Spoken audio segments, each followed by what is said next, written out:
ने अफेक्ट करना शुरू कर दिया हो, आपके पूरे जिस्म को हैवीनेस फील होगी। मैंने अपने इर्द गिर्द इस शहर में रहते हुए पिछले 2-3 हफ्तों में शायद ही कोई इंसान देखा हो जिसको या तो फ्लू वायरस नहीं हुआ या उसकी तबीयत ख़राब नहीं है या बुखार नहीं है, including myself, because even I had to struggle to speak. और उसकी वजह यह है कि आप अगर एक गैस चैम्बर में बंद हो जाएं जिसमें करोड़ों इंसान आपके साथ बैठे हुए हैं, इट्स एम्ब्रेसिंग स्लो डेथ। ये इसी तरह है कि आपको पता है कि आपके आसपास हवा में मौत है, लेकिन आपके पास और कोई चारा नहीं है, आप रिलोकेट तो कर नहीं सकते, जाहिर बात है। सो दैट्स वाई ये हमारा मुकद्दर और इसीलिए है। उसकी वजह यह है कि पिछले 8, 9, 10 साल तकरीबन हो चुके हैं, बल्कि जब से ये स्मॉग का फिनोमिना ऑब्जर्वेबल भी हो गया है। उससे पहले पता नहीं कितनी देर से जारी था, क्योंकि 2017 में हाई कोर्ट की एक डायरेक्शन के बाद मैकेनिज्म बनता है और ऑब्जर्व करना शुरू करते हैं हम कि लाहौर की एयर क्वालिटी क्या है। इससे पहले हमने वो कभी की नहीं, और उससे आइडिया हुआ कि ये तो दुनिया के सबसे पोल्यूटेड शहरों में से एक है माशाल्लाह। और सिर्फ ये नहीं, इस खित्ते में मौजूद दीगर शहर भी, क्योंकि अकॉर्डिंग टू वर्ल्ड बैंक दुनिया के 40 आलूदा तरीन शहर, most polluted cities in the world, उसमें से 37 साउथ एशिया में है। 37। रिसर्च ये बताती है कि 60% पॉपुलेशन साउथ एशिया की हैजर्डस हवा में, एनवायरनमेंट में ज़िंदगी गुजार रही है, यानी कि पॉइजन ब्रीथ कर रही है। ठीक है। इसके साथ साथ अगर पिछले साल most polluted countries in the world की रैंकिंग देखें तो नंबर 1 पे बांग्लादेश था, ढाका। नंबर 2 पे पाकिस्तान था। नंबर 3 पे हिंदुस्तान था।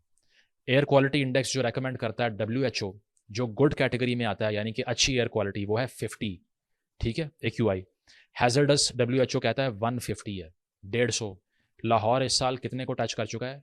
कुछ फिगर्स के मुताबिक 2000, कुछ के मुताबिक 1069 वॉज द हाइएस्ट।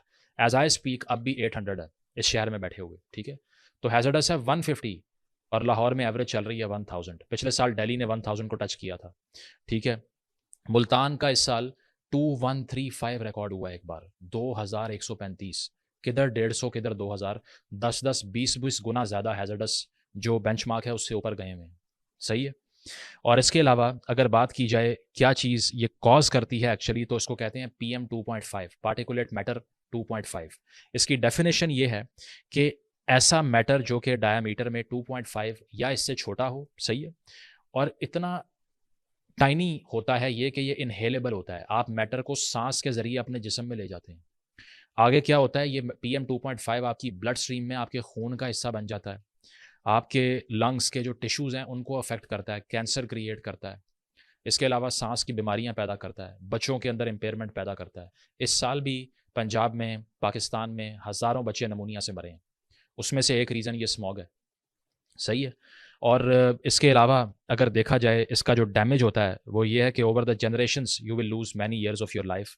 और इसकी हिस्ट्री क्या है, ये होती क्या है स्मॉग, ये कैसे क्रिएट होना शुरू हुई, आज ज़रा इस पे बात करते हैं। तो ओवरऑल क्या दुनिया में भी कभी इस तरह का फिनोमेना एक्सपीरियंस हुआ है या सिर्फ ये हमारा ही मुकद्दर है, ज़रा इस पे बात कर लेते हैं। सबसे पहले तो स्मॉग होती क्या है, ये सबसे पहले 20वीं सेंचुरी में ये टर्म क्वाइन हुई, जिसमें प्राइमरी और सेकेंडरी दोनों पोल्यूटेंट्स आते हैं। प्राइमरी पोल्यूटेंट्स वो होते हैं जो डायरेक्टली सोर्सेज से एमिट होते हैं, यानी कि गाड़ियों से, कोयला जलाने से। इसके अलावा सल्फर डाइऑक्साइड भी इसमें आता है। सेकेंडरी पोल्यूटेंट्स की अगर हम बात करें तो वो फॉर्म होते हैं केमिकल रिएक्शन से, जो कि एटमॉस्फेरिक होते हैं। और जिस तरह से ग्राउंड लेवल ओजोन है, जब वो स्मॉग की शक्ल इख्तियार कर लेती है सनलाइट से इंटरैक्ट करने के बाद, जब नाइट्रोजन ऑक्साइड सनलाइट से इंटरैक्ट करती है तो उसके रिजल्ट में ये बनती है। इसके साथ साथ दो किस्में होती हैं स्मॉग्स की, 2 टाइप्स, यानी कि फोटोकेमिकल स्मॉग होती है जिसको लॉस एंजल्स स्मॉग भी कहते हैं, ये इंटरेस्टिंग है। और दूसरी होती है सल्फरस स्मॉग जिसको लंदन स्मॉग भी कहते हैं। तो जो पहली फॉर्म होती है ये वार्म कंडीशंस में पैदा होती है जहां पर बहुत ज़्यादा सनलाइट हो। दूसरी कंडीशन होती है high concentration of sulphur dioxide के एरियाज के अंदर, यानी कि जहाँ सल्फर ऑक्साइड्स बहुत ज़्यादा हैं उन एरियाज में सल्फरस स्मॉग क्रिएट हो जाएगी, जो कि फॉसिल फ्यूल बर्निंग से पैदा होती है, ठंडे महीनों के अंदर, over the end of the year पैदा होती है और ग्राउंड के करीब पैदा होती है, जो हम भी ऑब्जर्व करते हैं। तो जो बहुत से लोग सोचते हैं कि सर्दियों में स्मॉग आ जाती है, स्मॉग सर्दियों में आती है, लेकिन ये PM 2.5 पूरे साल रहता है, हमें नज़र सर्दियों में आता है। अगर आप ये समझते हैं ना कि मानसून के साथ और बाकी सीज़न में एयर क्वालिटी बिल्कुल ठीक हो जाती है, नहीं होती। ये पूरे साल में एग्जिस्ट करने वाला फिनोमेना बन चुका है। और दुनिया में अगर इसकी हम ऑब्जर्वेशन की बात करें तो थोड़ी तारीख इसकी ये कहती है कि इंडस्ट्रियल रेवोल्यूशन के बाद से ये अर्बन पोल्यूशन का फिनोमेना बहुत बढ़ गया था। Mid 18th century, mid 19th century इसमें इसका राइज बढ़ना शुरू हुआ। इसमें मैनचेस्टर के अंदर जो टेक्सटाइल की बूमिंग इंडस्ट्री थी, उसके बाद से स्मोक न्यूसेंस के नाम से एक फिनोमेना वहाँ पर लोग याद करते हैं कि शहरों के अंदर धुएं के बादल इकट्ठे हो जाया करते थे। इसके अलावा अर्बनाइजेशन का आगाज़ भी दुनिया के बड़े ममालिक में, तरक्की याफ्ता ममालिक में इसी अदवार में शुरू हुआ 19 सेंचुरी में, जब बड़ी पॉपुलेशन आना शुरू हुई बड़े शहरों में, जिस तरह पाकिस्तान के लाहौर में हो रहा है, हिंदुस्तान में हो रहा है, बांग्लादेश में हो रहा है कि गाँव के इलाकों से नौकरियाँ करने पढ़ने के लिए बड़े शहरों में आते हैं, पॉपुलेशन बूम करना शुरू कर देती है और इतना ज़्यादा एमिशन सेंट्रिक एक्टिविटीज़ होना शुरू हो जाती हैं कि एनवायरनमेंट का ओवरऑल इकोसिस्टम ही बर्बाद हो जाता है। गवर्नमेंट के पास प्लान ही नहीं होता कैसे डील करना है, कितने व्हीकल सड़कों पे होने चाहिए, कुछ नहीं पता होता। तो इस तरह 19 सेंचुरी में फर्स्ट वर्ल्ड ने ये सब एक्सपीरियंस किया जो हमें आज होश भी नहीं आ रही। तो इससे ऐसे एनवायरमेंटल चेंजेस हुए जो मॉथ्स के ऊपर भी, यानी कि जो परवाने होते हैं मॉथ्स, उनके ऊपर भी ऑब्जर्वेबल थे। यानी कि पेपर मॉथ जो ब्लैक कलर का था, 18 और 19 सेंचुरी के इंग्लैंड में सिर्फ ब्लैक कलर के मॉथ्स बच गए, बाकी सारे मरना शुरू हो गए क्योंकि एनवायरनमेंट में इतना धुआं था कि जब जो तने थे दरख्तों के वो भी काले होना शुरू हो गए, तो सर्वाइव ही सिर्फ ब्लैक कलर का मौत किया, बाकियों को प्रेडेटर्स ने खाना शुरू कर दिया और ये कैमोफ्लेज हो गए। तो ये एवोल्यूशन का भी एक सबूत आपको बताता है। इसके अलावा 1952 में बड़ा स्मॉग इवेंट हुआ लंदन के अंदर, यानी कि अर्बन स्मॉग आई सिर्फ 4 दिन के लिए, 4 डेज, और 4 दिन में आपको पता है कितनी डेथ्स हुई? 4000 प्लस। 1952 की स्मॉग से 4000 लोग लंदन में मर गए और इसमें बताया यह गया कि पर डे के हिसाब से 1000 टन स्मोक पार्टिकल्स क्रिएट हो रहे थे जो कि हवा में पैदा हुए और लोगों का यह हशर हुआ, और हाइड्रोक्लोरिक एसिड भी मौजूद था। सही है, ये इसकी सबसे वर्स्ट फॉर्म है जो मिड 20th सेंचुरी में लंदन ने एक्सपीरियंस की। इसके साथ साथ 1966 में न्यूयॉर्क सिटी की स्मॉग के बारे में आप पढ़ सकते हैं।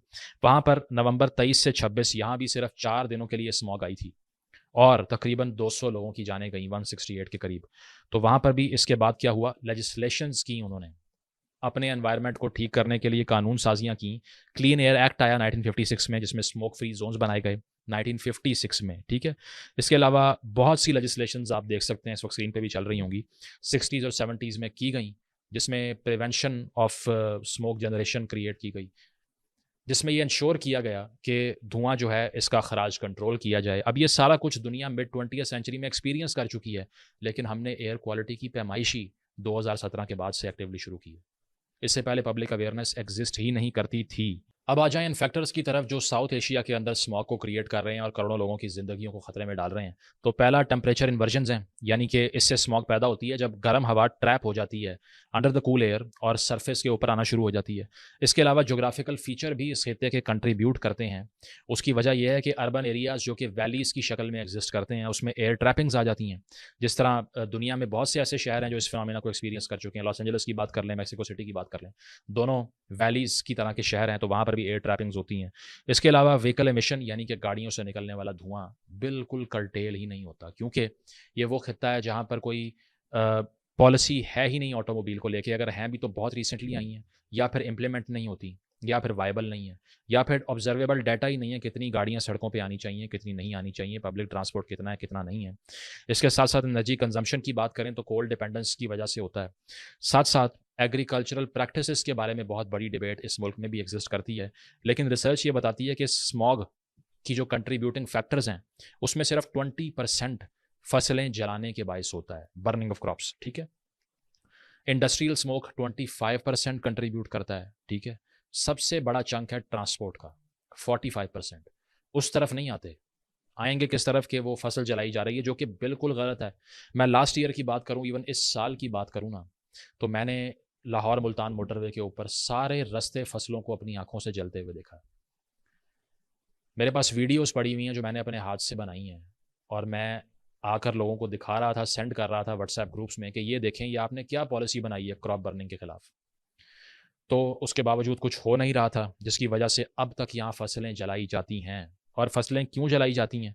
वो इसीलिए जलाई जाती हैं कि सबसे बड़ी जो टॉक्सिक क्रॉप है ना, जो ये सारा गन डालती है, वो राइस क्रॉप है, चावल की फसल।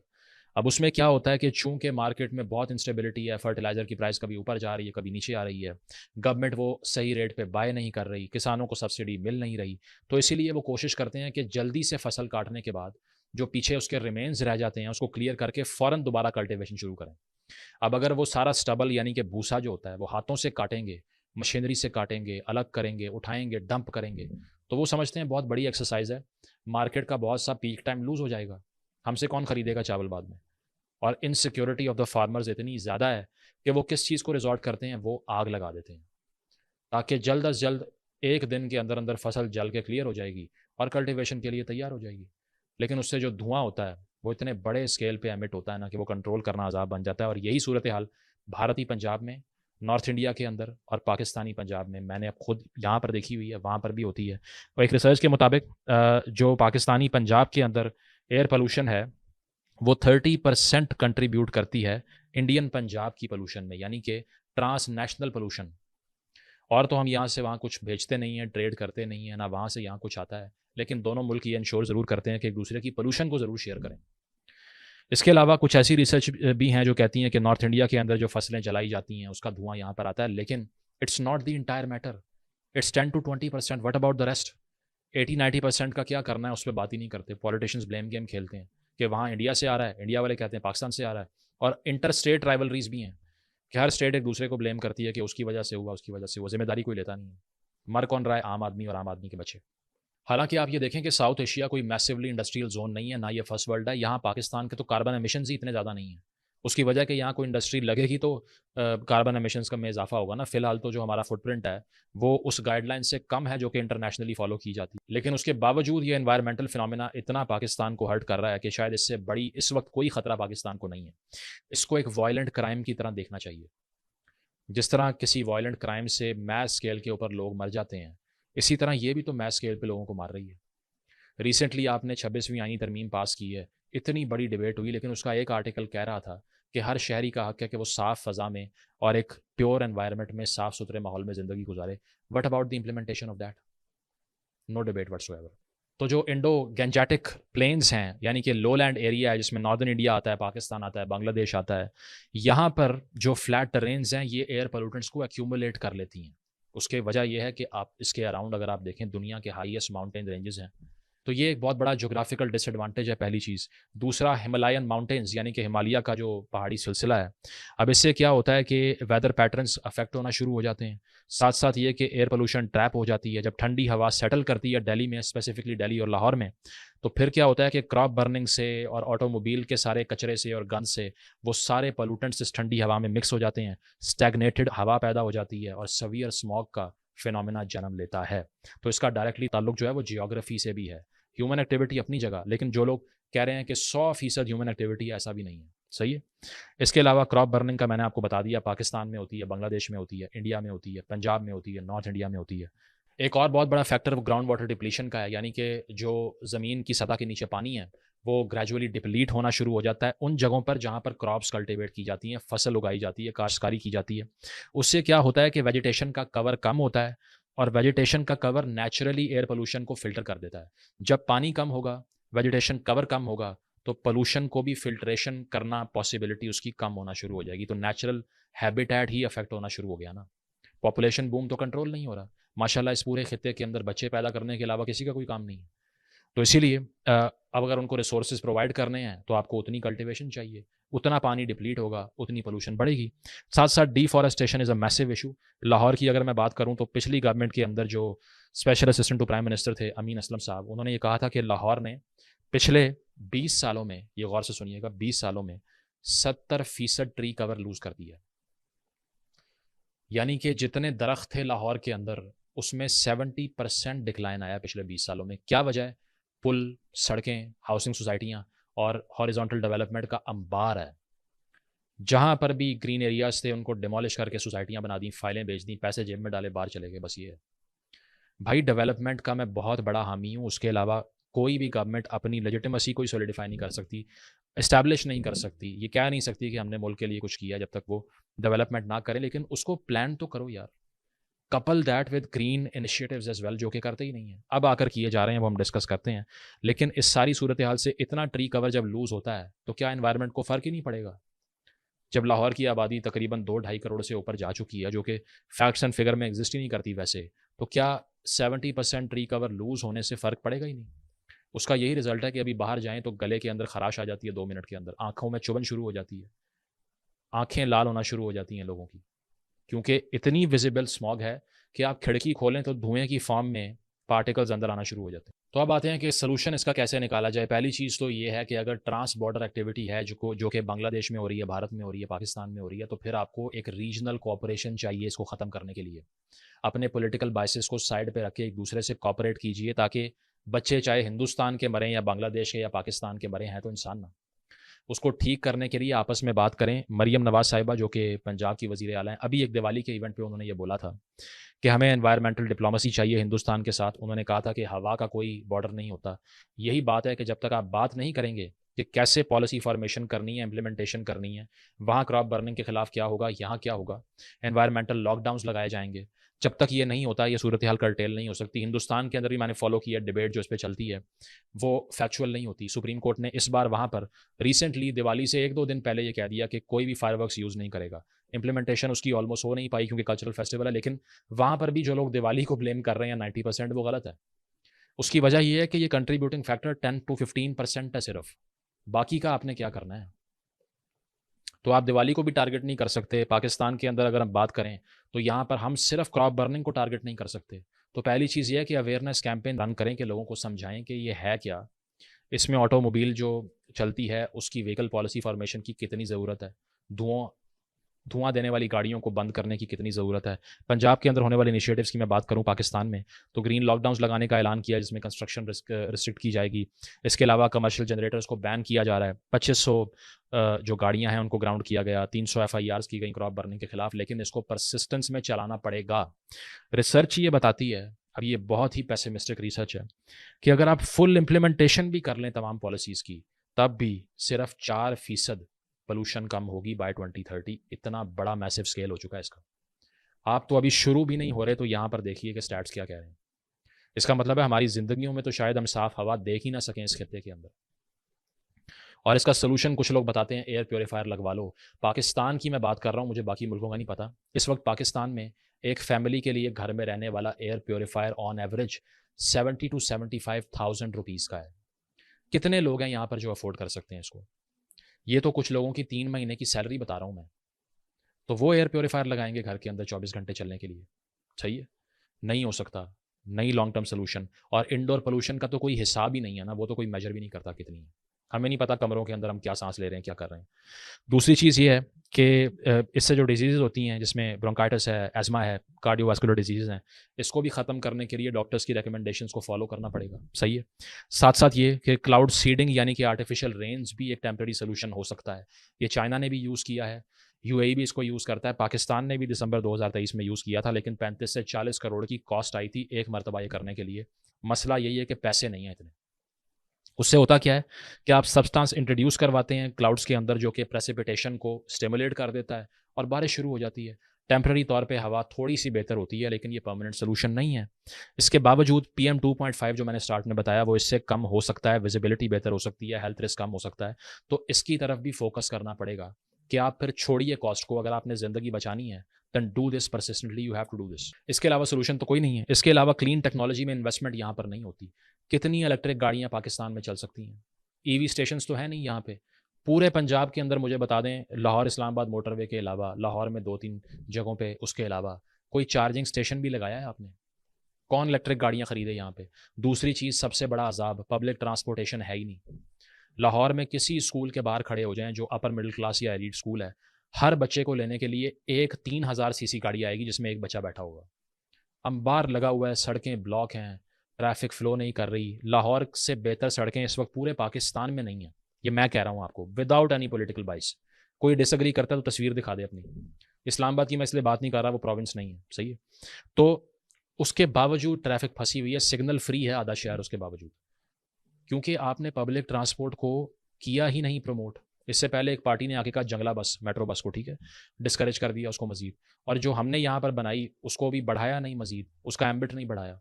तो हर आदमी के पास एक गाड़ी है, वो चला रहा है उसको। बस कौन इस्तेमाल करेगा? कोई भी नहीं। उसको बेहतर करने की ज़रूरत है ताकि ये इतना ज़्यादा जो इंडस्ट्रियल स्मोक के अलावा ऑटोमोबाइल से और व्हीकल स्मोक है, इसको कम कर सकें। इसके साथ साथ ये कि पेट्रोल की ट्रांजिशन के बारे में भी बात होती है कि यूरो 2 से यूरो 5 पे आना है। थोड़ी सी कॉस्ट बढ़ेगी इससे, लेकिन Euro 5 is far safer than what we are currently using. Punjab government ने इस पर बात की, लेकिन इसको करना पड़ेगा। Urban planning is the need of the hour. बंद कर दें सोसाइटियाँ काटना मजीद। ठीक है? उसको आप इस तरह से प्लान करें कि एनवायरनमेंट डिस्ट्रॉय ना हो। ये वो शहर था जो कि ट्री कवर के बारे में मशहूर था पूरे पाकिस्तान में। अब 70% लूज़ कर दिया उसको और यहाँ पे हर कोई मर रहा है। वेट कर रहा है कि आहिस्ता-आहिस्ता जो है वो इस पॉइज़न को इन्हेल करने के बाद बीमारियाँ लगवाए अपने आप को। दूसरी चीज़ ये है क्लीन टेक्नोलॉजी में इन्वेस्ट करें। सोलर को प्रमोट करें। साथ-साथ ये है कि विंड एनर्जी के बारे में हम क्या कर रहे हैं? कुछ भी नहीं। मैं सारी पंजाब की जो रूरल बेल्ट है उसमें फिरा हुआ हूँ। शायद ही कहीं मैंने कोई विंड मिल लगी हुई देखी हो यहाँ पे। शायद ही। आपने देखी है तो बता दें। अवेयरनेस ही नहीं है। कोयला जलाई जा रहे हैं, तेल जलाई जा रहे हैं, आईपीपीज़ लगाई जा रहे हैं, बिजली बनाई जा रही है। तो ये सारी चीज़ों को इम्प्लीमेंट किए बगैर आप सोच नहीं सकते कि अभी एक कदम भी आप लेंगे इस सूरत हाल को कंट्रोल करने के लिए। I call for a national and a continental emergency of environment. इस पूरे कॉन्टिनेंट में इमरजेंसी लगनी चाहिए। बेशक आप एससीओ के प्लेटफॉर्म से ले आएँ या आसियान से ले आएँ या इसके अलावा जो सार्क है उसके प्लेटफॉर्म से ले आएँ, but at least talk about this. उसकी वजह ये है कि शायद ही इतने बड़े स्केल पे 25, 30, 40, 70 इवन 70 लाख तक डेथ्स होती हैं